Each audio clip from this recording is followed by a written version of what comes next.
A lot of traction on WBTV.com. A famous North Carolina company has pulled out of the Great American State Fair due to a Confederate flag display. That event, of course, taking place right now in Washington, D.C.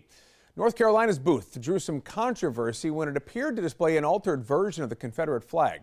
Well, over the weekend, Mount Olive Pickles released a statement saying it didn't know that was going to happen and will no longer participate. We should note North Carolina's booth is not sponsored by the state government. Governor Josh Stein, though, did release a statement saying the Confederate flag does not represent the state.